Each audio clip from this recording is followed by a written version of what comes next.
你第一个月份给我的一个感觉就是隐忧感很重。这一季出现这个人事物哈，它不是坏人，它也不是什么坏东西，可能就是你们不适合。那正好就可以让摩羯座的朋友们去学习这个课题。你在第一个月份的工作上面人际关系，就是该亮底牌的时候亮底牌，让他们知道你是谁。你偏偏就是有那个能耐，把这件事情搞定，把这个客户拿下，把这件事情处理得妥妥当当。会给你负能量的这种同事哈，或者是一些合作伙伴哈，如果可以哈，尽早跟他们保持距离。你这个亲密关系之所以为什么会有这个冲突哈，已经有点到了不能再忍的地步，所以它必须得爆发。炸开之后，你才能够看见这个人的真面目，你才可以看见这个事情的真相。一段亲密的关系，它不会很完美，但是一段亲密的关系一定会让你去感受到什么叫做被珍惜，什么叫做被爱，什么叫做互相关心，什么叫做互相支持。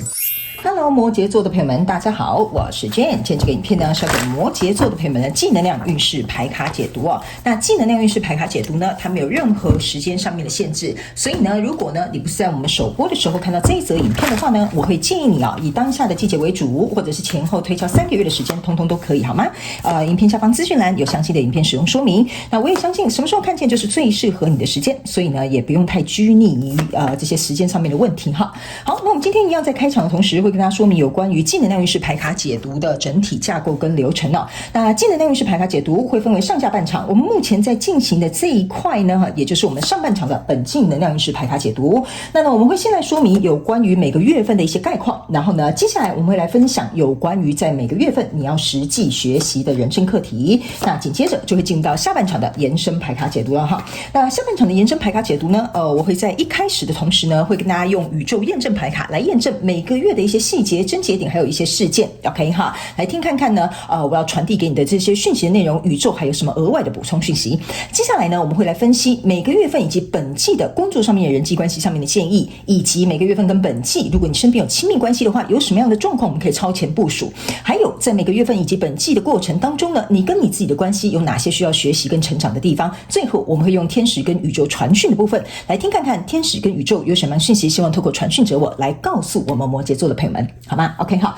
那话不多说，我们就来跟大家说明一下哈。首先你在台面上面看到这3组牌卡呢，分别是本季的第1个月、跟第2个月，还有第3个月，并不代表今年的1月份、跟2月份还有3月份，好吗？哈，因为有些新来的朋友们还是不知道，我们还是在开场的时候跟大家做一个说明，所以等一下在解牌的过程当中，我会直接讲第1个月、跟第2个月，还有第3个月。OK， 那这一张牌卡是你整个季度的主体能量场，这一张你目前看不到的、没有翻过来的是你的王牌底牌，也就是说呢，在这个季度的过程当中，你遇到任何问题，想要听到一点建议的话呢，可以来看看你的王牌有什么样的这些比如说解决方法啦，或者是你需要知道的事项，我们也会在王牌的时候解牌告诉你。OK 哈，好，那就话不多说哈，请给我一点时间，好吧，摩羯座的朋友们，让我们去感受你能量场上面的细节，好吗？好，请稍后哦。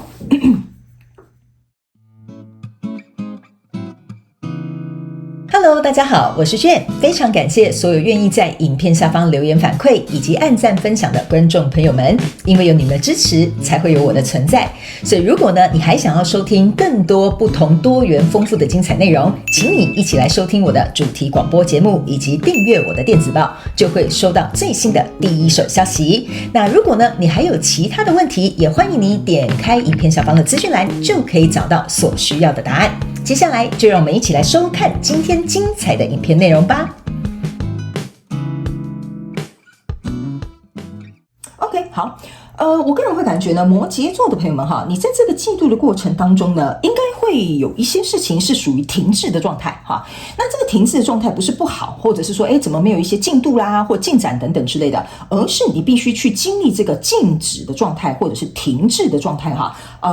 去让你能够自己真正去理解。一些有关于你在这季交手的相关状况、人事物、事件、梦想或目标，甚至是关系或者是项目等等之类的，你应该要注意的地方，或你的感受是如何，或者是你可能有烦恼的地方，会在这个月浮现出来，然后让你去看到，让你去理解，然后你之后可能在下一个季度的时候呢，当然下个季度我们要下个季度才能看嘛哈，所以呢，可能在下个季度之后呢，我觉得这个东西哈，或这个人事物才会有所推进，好吧？我们一起来看一些概况。首先呢，在第1个月份的过程当中呢。呢，你抽到是权杖一跟圣杯10，还有圣杯3。OK 哈，那我个人会感觉在第一个月份的时候呢，这个呢，比如说在这个季度你交手这个对不起啊，我刚刚忘跟摩羯座的朋友们讲一下，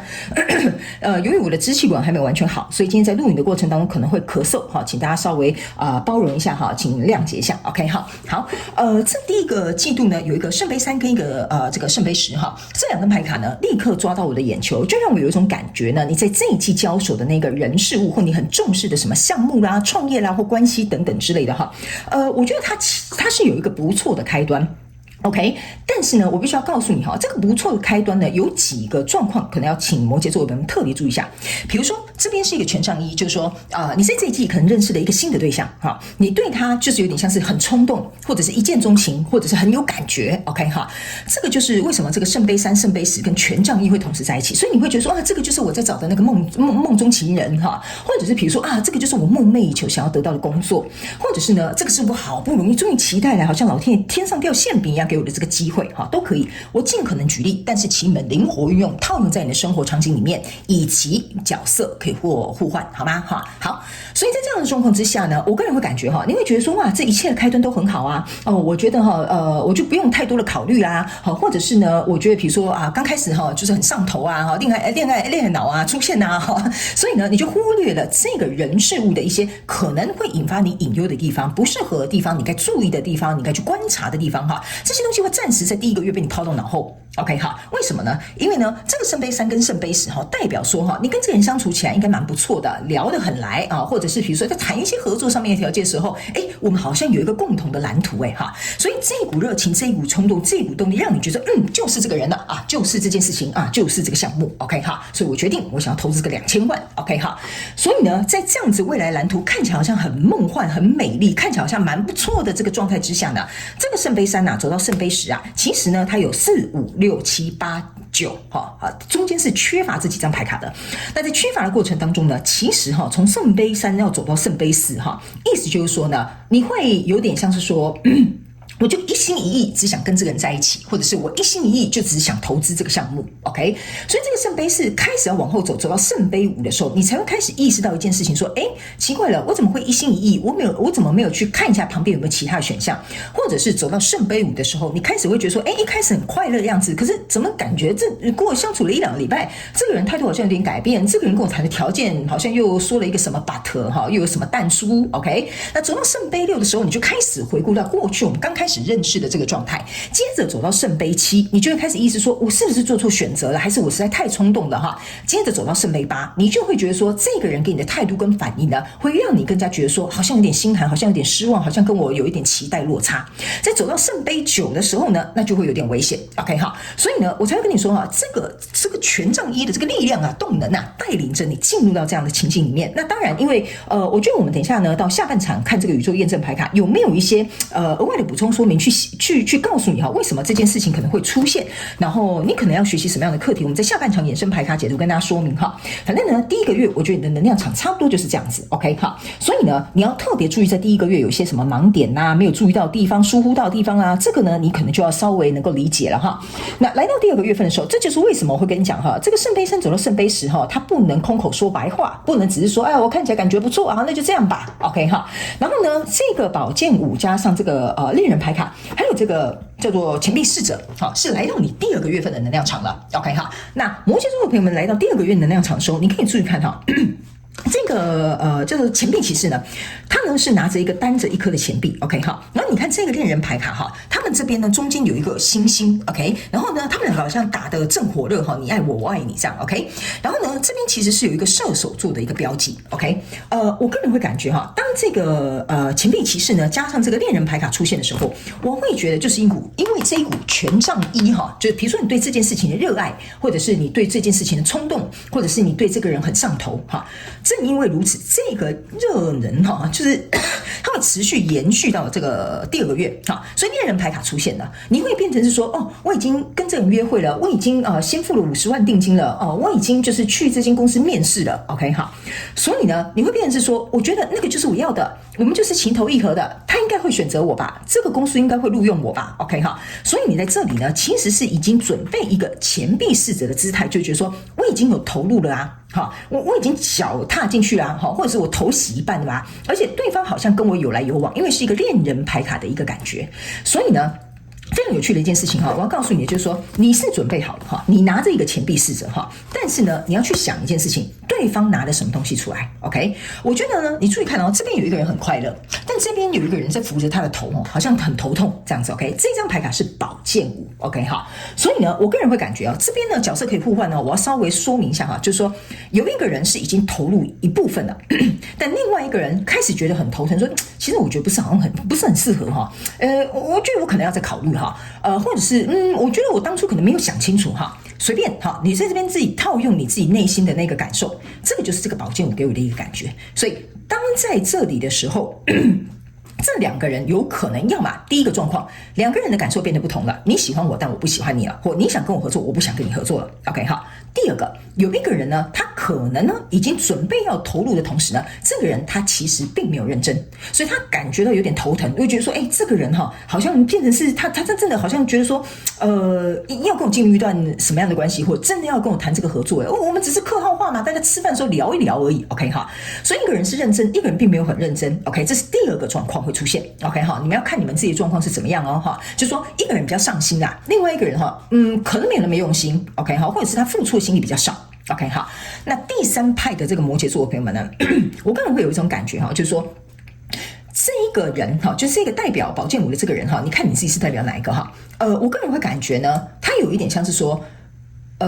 第三个类别有点像说，这个人把这件事情看得太乐观了。OK 哈，就这个人认为这个人把事情看得太乐观了，好像你爱我爱你，我们就应该结婚生小孩哈，或者是比如说你觉得我们两个刚好那一天酒酣耳热哈，聊得聊很来哈，我们就应该要一起来合作个生意。OK 哈，这个人呢会有一点觉得说，我们是有谈到这件事情，我们是好像有这样的进展，但是我觉得这个人好像把事情想得太轻松了，或者是想得太简单了，所以这件事情也会让这人去考虑犹豫说，这个人会不会太乐天派了，或者是太乐观了，或者是没有想很多，所以导致于这个人会觉得说，好像所有的压力要么就在我的肩膀上，或者是会觉得说，这个人这么的乐观，这么的天真，那适合我吗？哈，或者是比如说这个人他根本没有想到一些未来的东西或比较细节的东西哈，那这个人他就会有一种感觉，就是觉得说跟这个人合作或跟这个人在一起或跟这个人相处或者是怎么样，会是一件好的结果吗？ OK 好，所以呢，这有可能是第三派的摩羯座的朋友们会遇到的状况。OK， 再加上呢，我刚刚有说了，这个女生的手上哈，这边是有一个射手座的。OK， 那射手座呢，象征的就是说哈，我呢下半身驱动，因为我下半身是一个动物哈。那这边大家不要误会我的意思哈，我不是说你下半身很冲动哈，我的意思是说呢，这个人是一个人生那是什么？我忘了射手座要怎么形容他，就是他的上半身是人，下半身是一匹马哈，所以会变成是说呢。其中有一个人呢，就像我刚刚讲的，他可能是属于比较冲动的那一派 ，OK， 所以相对的，对于另外一个人来说呢，他可能不是属于这种类型的 ，OK， 所以我觉得如果你这个哈是有跟人合作的，或者是跟关系有关的哈，我觉得你可能要稍微去注意一下你们个性上面不同、思想上面的差异，以及你们可能行动的一些习惯。OK 哈，所以呢，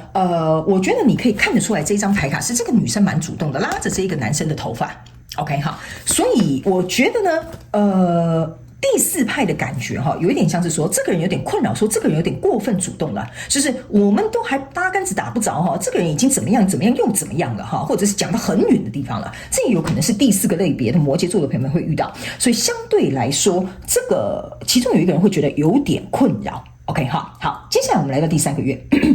那第三个月这边呢，这边是一个月亮牌卡，这边是一个圣杯侍者啊，然后呢，这边是一个 judgment。OK 哈，我个人会有一种感觉哈，就是说来到第三个月份的时候，我刚刚有说了，这个状况会停滞，是因为其中有一个人可能有点变卦，但请大家不要误会我的意思哦，我不是说变卦就是什么他变心了，然后他这个人的前后什么什么双面人哈，不是，是他在考量的东西比较稍微实际一点点，或者是比较接地气一点点。OK 哈，但另外一个人是靠一个热情、冲动或爱在做这件事情，所以这会造成两方之间哈会有一个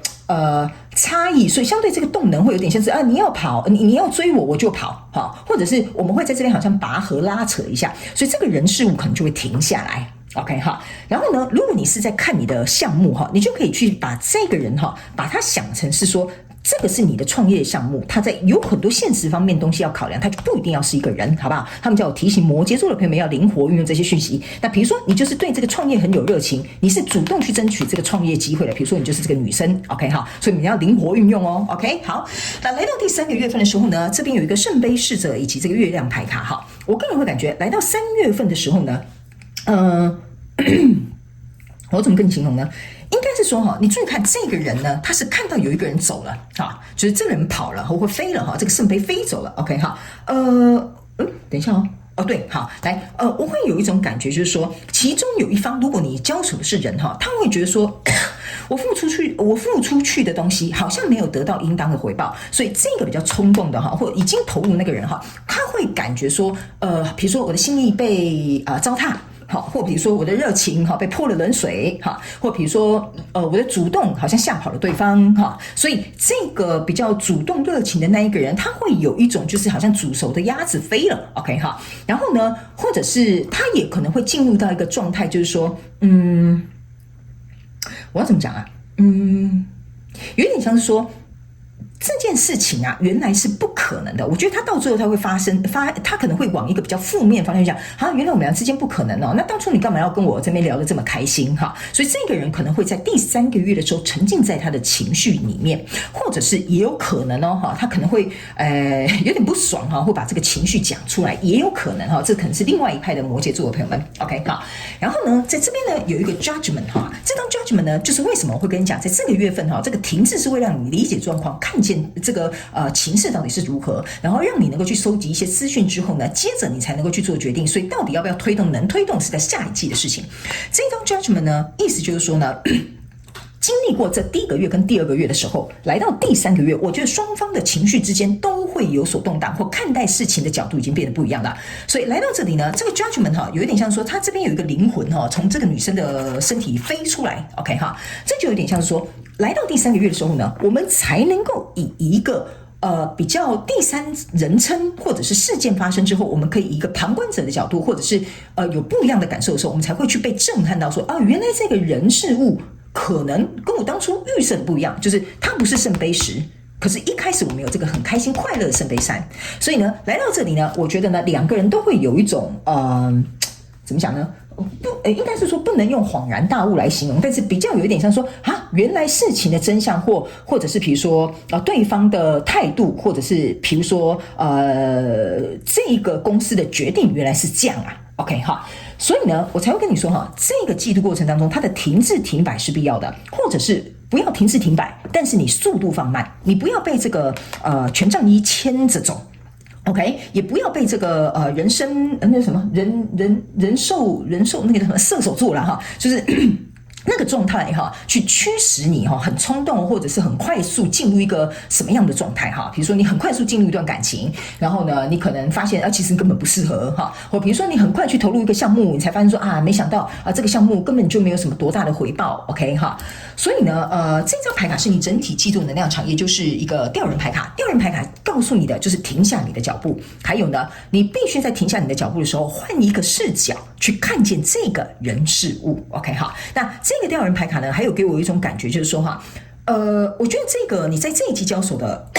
这个人事物呢，也会让你去感觉到一个，就是说。你能够接受容忍的区间有多大？我不知道为什么这个可能有一个小众的讯息在里面，就是给某部分的摩羯座的朋友们，可能你知道这件事情的真相，这件事情也让这个吊人牌卡在提醒你，就是说，好，这件事情现在是这样的，你已经也了解了 ，OK 资讯你也都收集到了，那你可以接受容忍的弹性有多大？或者是比如说你能够在这样的状况暂时没有办法往前走，或者是可能有一些突发状况的时候，你的弹性度够不够，能不能够跟着调整 OK 好，所以这些都是你的这个整个季度主体能量场吊人牌卡要给你的讯息，好吧 OK 好，接下来呢，我们就来看你每个月份有哪些需要实际学习的人生课题哈。那等一下最后我们就来看这个王牌的这个给你的建议。那当然每个月份跟整个季度呢有什么样的细节症结点跟一些事件的话呢，我们会在下半场的延伸牌卡解读来进行一个揭露，好吧 OK 哈。好，我们一起来看一下哈。好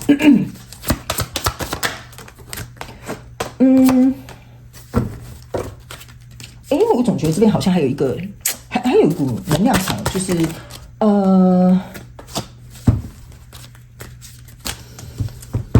我怎么形容呢？好，不好意思啊，我很安静，是因为我在感受那个能量场里面的讯息哈。不好意思啊，摩羯座的朋友们 ，OK，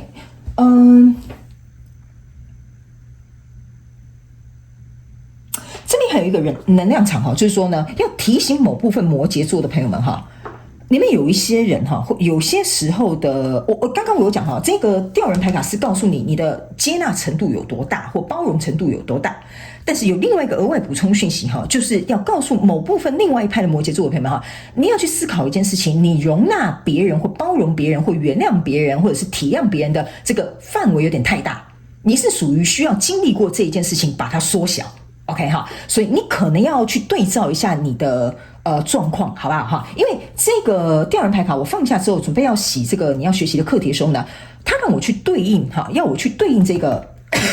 月亮牌卡跟这个 judgment， 有一点像是说呢，这一派我刚刚讲说哈，你要缩短的那一派的这个摩羯座的朋友们哈。我个人会感觉哈，你这个人有些时候呢，我先讲哦，我不是批评你哦，我是告诉你哈，如果有帮助到你，你可以调整，你就去调整哈，我没有想要对你有任何的言语上面的批评哈，就是说你这个人呢，投入一件事情很快，有些时候3分钟热度，有些时候根本看不清楚头就进去了 ，OK 哈，然后呢，会导致于呢，你进去之后呢，这一部分的摩羯座的朋友们哈，你会觉得我头都洗下去了，那干脆就整个 hockey 啊哈，那。如果你遇到的人是不好的人，遇到的投资的项目是没有回报的，或遇到的事情并不是你所想的哈，你就会把自己困在那样的状况。然后还有一件事情，我要提醒你的一件事情就是说呢，你还会盲目的相信这件事情是真的。所以我要提醒你，就是说，你不要盲目的觉得没有去收集资讯，去理解这个背后的状况，或了解对方的态度，这是很重要的。他们要我特别提醒这一派的摩羯座的朋友们 ，OK？ 所以我会讲的比较直接，但并不代表我在批评你，我是在提醒你，你不要拿头去撞墙 ，OK 哈？所以我才会跟你说，你是属于那种论据要缩短的哈，不是无限放大的哈，因为你有点太过于包容。然后还有一件事情你会被情感驱使。为什么呢？这一派的摩羯座的朋友们哈，你看你是看着这个人跟这个圣杯还有这个猪都飞了象征的意思就是说，这个人根本已经不存在了，他对你的爱也没有了，你懂我意思啊？可是你还是向往这个东西，你向往的是什么？这个圣杯十啊。OK 哈，然后你向往的这个东西是你自己向往的，然后呢，你自己这边还有一个爱心，就觉得说，我们两个还是相爱的，我们还是一对恋人，我们还是一对很好的合作伙伴。他不是我想象中的那样，他们并没有这样子 ，OK？ 所以我会觉得这一派的摩羯座的朋友们，你可能要能够注意一下这一点，因为我觉得你给我有一种感受就是说你一旦认为这个人是自己人你就会想尽办法去。怎么说呢？保护他吗？是这样说吗？还是说想尽办法替他说话 ？OK， 所以这个有点危险。OK 这个我可能要提醒你一下。OK 好，那这个能量场我就交代完毕了。OK 那新来的朋友，我必须要告诉你我不一定会按照牌阵跟牌意去解牌。你如果不了解我，你可以看影片下方的资讯栏，我会以当下他们觉得需要传递给你的讯息做一些补充。OK 好，接下来我们就来看每个月份你要学习的实际课题，好不好？你应该要学些什么东西呢？我们来看。他们说呢，叫做 meditating carefully。OK 来，这个就是我在提醒你的东西。这张牌卡，他们叫我先这样解释给你听你注意看这个人是闭上眼睛，没有睁开眼，脑袋里面这个头上面就是一把火。OK 就是很冲动火正上头，这个叫上头了啦，你懂我意思吗？这个火就是在头上嘛，就上头啦。OK 那。这一张牌卡其实要告诉你一件事情，就是说呢，你在思考这件事情的时候，就是思考这个人事物这件事情的时候，你在第一个月份是很上头的，是一股冲动的，一股没来由的，就觉得说好像砰，就觉得好像一拍即合的。OK 这张牌卡呢，其实要提醒你一件事情你必须要能够去让自己在这个状况当中待久一点点，思考久一点点，观察久一点点。OK 这张牌卡呢。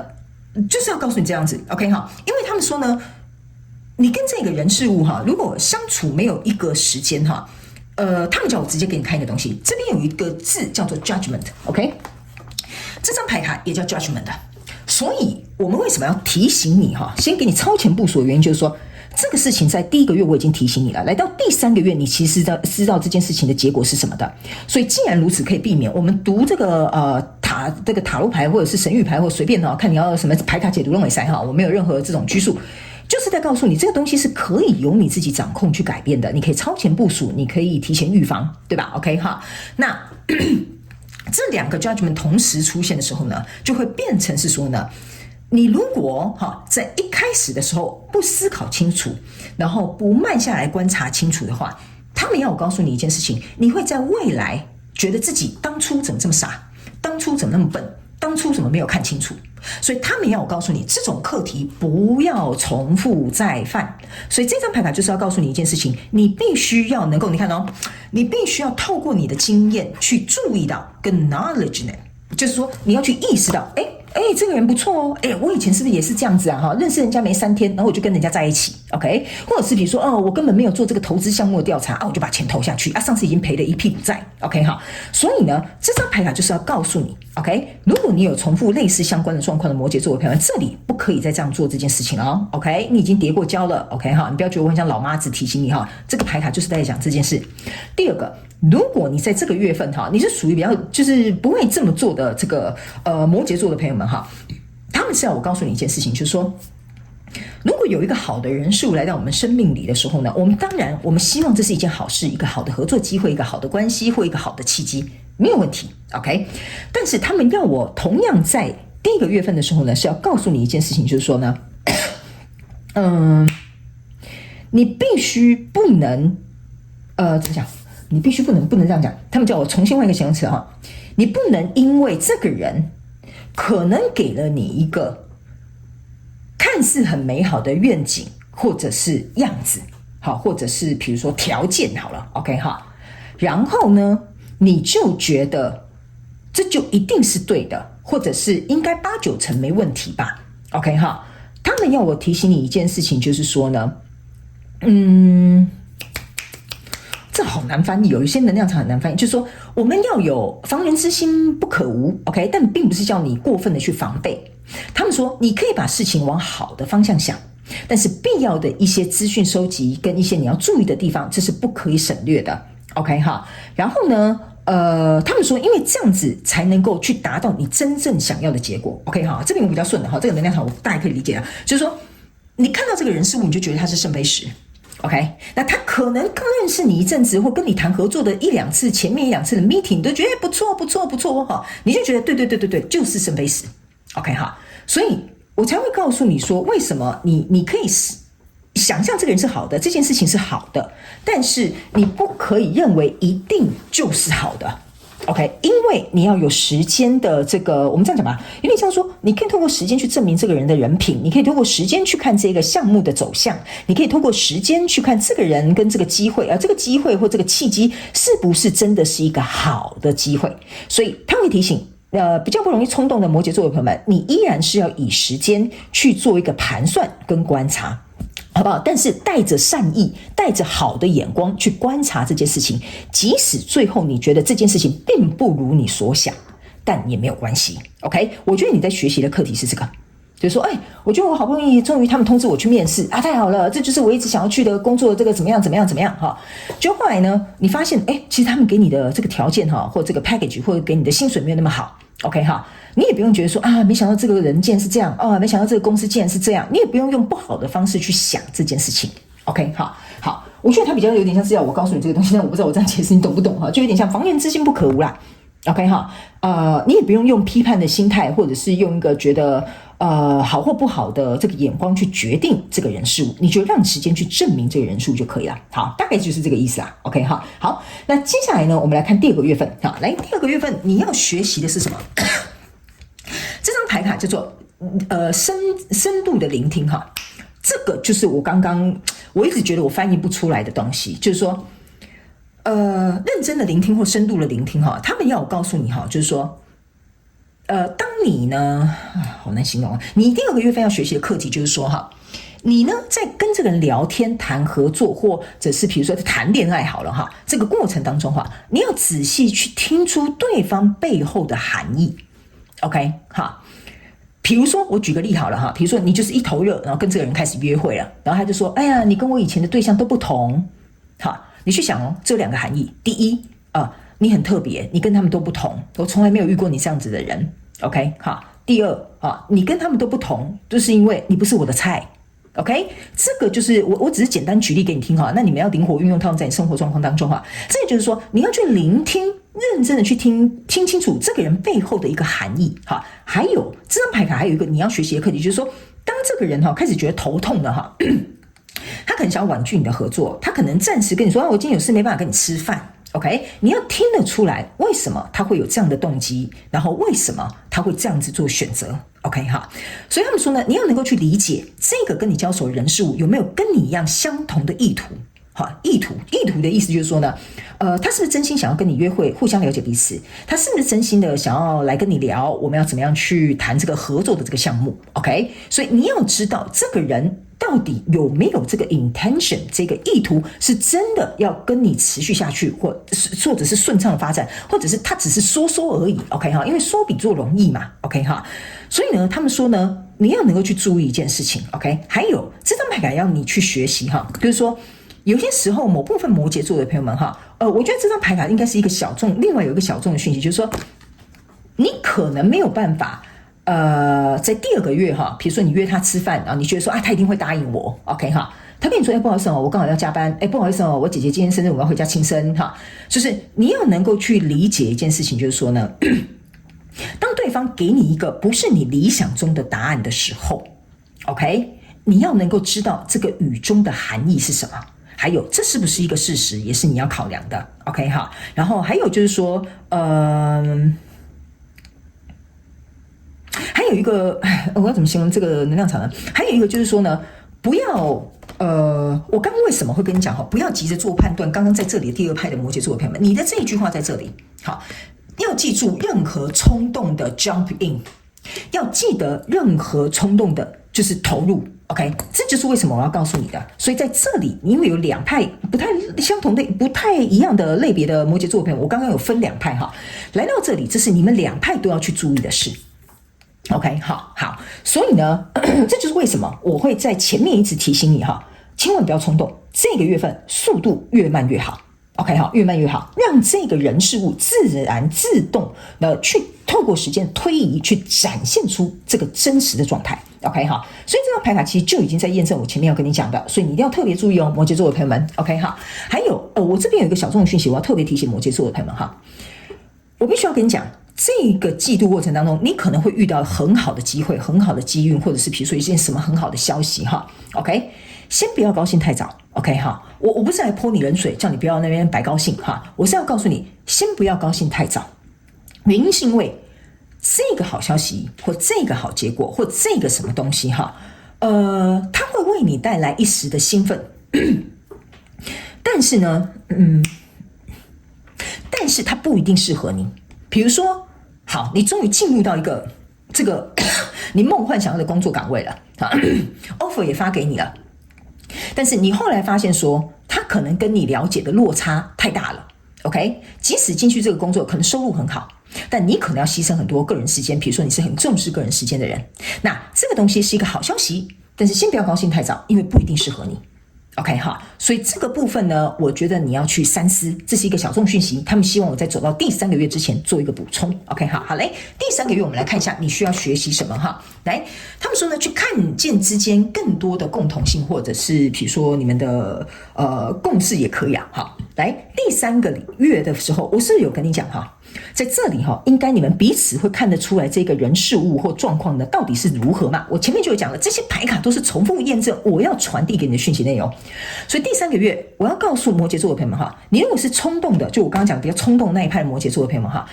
你第3个月哈，你真的要张大眼睛了。OK， 你不可以再视而不见，你这个把揪哈不可以再给我闭起来了哈，你麻烦请把这个眼睛张开 ，OK 哈。还有为什么我刚刚会跟你讲，你们有一些人会帮你，他已经进入你的圈子哈，你就会想办法帮他说话哈，就是说你连这个 judgment 你的眼睛都不张开，就是说你在判断一件事情的时候，你怎么眼睛不张开呢？你懂我意思吗？所以我才会跟你讲一件事情哈，这个你一定要仔细 look for， 看一下你们2个人之间到底目前的状况，到底真相是如何，状态是如何，然后你们有没有在同一个页面上，也是这张牌卡要告诉你的一个原因。原因是因为呢，这个月亮牌卡你注意看到这2个人中间是有一个合，这边有个隔阂的。OK， 这边有一个月亮，这边中间是有隔阂的，有一些需要担忧注意的地方的。OK， 所以我才会提醒你 ，OK， 在第3个月份的时候，你一定要张大双眼去看清楚这个事情真相是如何，然后你们2个之间到底契不契合，这个磁场到底对不对，到底要不要合作，对于经营事业这个理念有没有类似，这个都是你在第3个月要去看你们有什么相同的地方、不同的地方，或者是你们有没有什么共识的地方，这个是第3个月你不能再逃避了，或者是你不能再不去注意了 ，OK 哈，这个一定要去学习起来 ，OK。那整个季度的过程当中呢，你有2张牌卡哈，今天在学习什么？请你在说话的时候带着善意，然后呢，这张牌卡呢，象征的就是把你的痛苦跟别人分享 ，OK 哈，好。这2张牌卡哈，其实要告诉这个摩羯座的朋友们哈，我为什么在一开始的时候会告诉你，你慢下脚步，不要急，也不要冲动，原因就是因为哈，我刚刚在这边读到一个能量场，就是说，如果你是这样子的话，你来到这里的时候，你一定会骂脏话。我先跟你讲了，你一定会骂脏话。OK， 这张牌卡为什么叫 Speak with Kindness？ 就是说，你在这边，你不仅会骂脏话，因为你有一张 Judgment 出来了，你看到事实了。OK， 你看到真相了。OK， 这可能有资讯落差、情感落差或期待落差可能会出现了。这个时候，你就会开始回到这里来。我刚刚有说了，你这个圣杯3有4、5、6、7、8、9。OK 哈，所以你就会回到这里来。开始念说一开始怎么样啊，中间怎么样啊，后来怎么样哈，所以你自然而然就会对过去的一件事情我们这样讲哈，讲夸张一点就是说，你会磨灭过去你们可能之间的美好，或者是因为有可能你们是相处之后发现不适合嘛，对不对？或者是你们在谈这个合作过程才发现彼此经营的这个习惯不一样嘛 ，OK， 所以你就会回过头来这边说，那当初讲的什么跟什么一样的，讲的有多好跟多好 ，OK 好，所以这就是为什么这一季的过程当中，我才会告诉你慢下来。OK， 你一边慢慢走，慢慢欣赏，慢慢看，对吧？哈，你也不用觉得对方怎么样，你也不用批评他，你也不用责怪你自己，说我当初怎么做这个决定。所以这张牌卡就是要提醒你一件事情哈，在这个过程当中呢，你如果想要减少这种言语上面的冲突，或事后这种批判，或者是比如说责怪自己的这种状态的话呢，这个季度过程当中一定要慢下来。还有一件事情，请你用不同的角度去看，为什么你要去练习这个东西。比如说，你本身就是一个很毒舌派的摩羯座的朋友们，这件事情的发生是为了让你在说话、表达、沟通或者是协调的过程当中，要怎么样能够去做到更好。OK， 好，比如说这个人答应你一开始说，好，这件事情包在我身上，老板，好，来到这里的时候呢，发现你觉得他让你很头疼，可是他也开始，你也交代他做这件事情了，你们2个现在也密不可分了。OK 好，然后这个人一开始信誓旦旦告诉你，老板，我一定会把事情干大事，然后我一定把它做好。来到这里的时候，发现说，他没有把事情做好，反而捅了一个大篓子。好，然后呢，重点是你还觉得说，这个人不是一开始答应了我怎么样嘛？然后呢，你可能对于这整件事情我觉得如果按照你本身是毒舌派你可能就会开始噼里啪啦或找这个下属来骂。OK 但是什么叫换一个角度？就是说，当初也是你自己答应他的。当初也是你自己愿意给他这个机会了，当初也是你愿意去跟他结合的 ，OK？ 所以换个角度去思考一件事情，你在骂这个人是有道理的吗？你在批评这件事情你都没有错吗？这个也是你整个季度要去学习的 ，OK？ 来，这一章呢叫做把你的痛苦分享给别人意思就是说呢，在这个季度的过程当中在这里我觉得这个痛苦比较有点像说有点难耐啊。难以忍耐，就是说这个过程可能你在摸索对方，摸索这件事情，然后呢再加上时间又要比较慢，不能冲动 ，OK？ 所以这个过程是有点心痒难耐的一种感觉你可以跟你的信任过的朋友们去分享这个东西 ，OK 还有一件事情呢，就是说你要学习，就是说去跟别人分享说，我觉得这个怎么样，什么等等之类的。然后还有一件事情就是说呢，这个能量场这个能量场有一点像是说，你要找一些方法，让你去释放掉在这个过程当中不舒服的感受。不管你的感受是什么，你要找一个方法去释放掉它。OK 比如说在这边就是要等，要很慢，对不对但你可能呢就去，比如说有一些休闲活动，比如说是极限运动那种速度就是很快的，可以让你发泄这种不平衡或不舒服的感觉，也是你这整个季度要去做的学习跟练习。好吧 ，OK 好，来，最后我们来看你的王牌有什么话要跟你说，摩羯座的朋友们好，来，这张王牌呢，就是说在这个季度的过程当中，你有任何问题，你或者是想要一些提醒，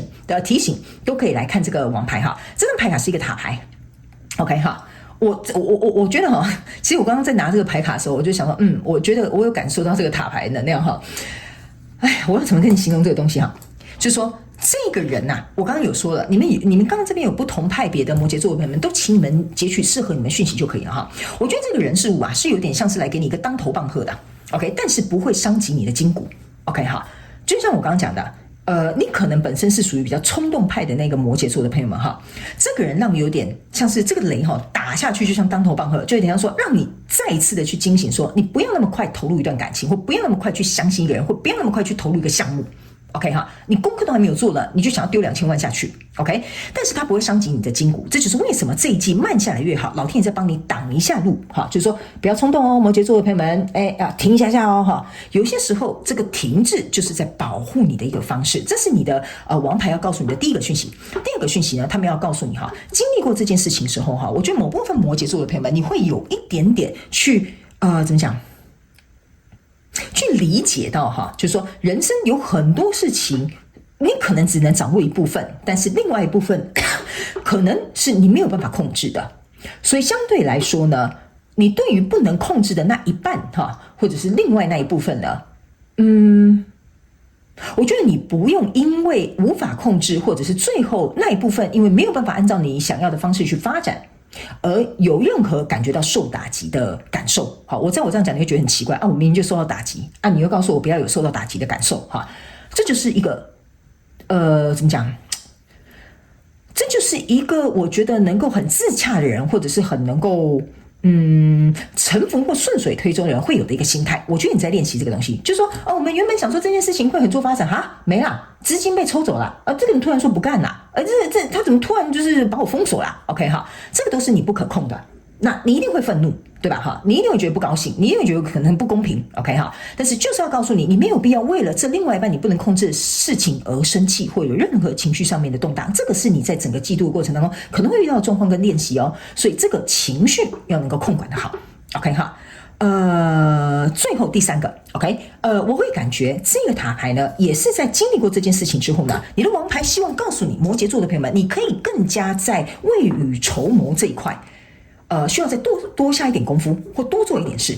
好不好？这个就是你的王牌底牌，告诉你，你可能在自己会学到的，或者是可以提前去布局的，或者是去超前去部署的。我们现在就提前告诉你，好不好 ？OK 哈，好，那接下来我们就要进入到下半场的延伸牌卡解读了。OK， 那在下半场的延伸牌卡解读呢，我会先用宇宙验证牌卡来验证每个月的细节跟本季的这个主要能量场，看看有没有一些症结点或事件或宇宙希望再次提点摩羯座的朋友们的地方。OK， 紧接着呢，我们会进入到每个月份哈，还有整个季度的工作上面人际关系的建议，以及在你们一个月份以及这一季的身边的亲密关系有什么样的状况，我们可以先来了解哈。那最后呢，我们也会来看在整个季度跟每个月份过程当中呢，你跟你自己关系有哪些需要成长跟学习的地方？那我们就会进入到宇宙天使传讯部分，听看看天使跟宇宙有什么样的讯息，希望透过传讯者我来告诉你，好不好 ？OK 哈，好。那如果你也想要来到我们下半场延伸牌卡解读的朋友们呢，欢迎你点开这一部影片下方的资讯栏，好，第一行你就可以看得到我们延伸牌卡解读的连结，欢迎你以行动来支持我们的频道，好不好 ？OK 哈，那我也希望上半场的这个本季能量运势牌卡解读可以提供给摩羯座的朋友们一点点小小的帮助哈，起码可以踩个刹车哈，是这样说对吧哈？好，也希望呢这一季摩羯座的朋友们可以透过这个学习跟我觉得经历过这样的历练之后呢，能够有所成长。祝福你哦，摩羯座的朋友们，非常感谢你来收看我的影片，也希望你会喜欢。那我们就延伸牌卡解读见喽，拜拜。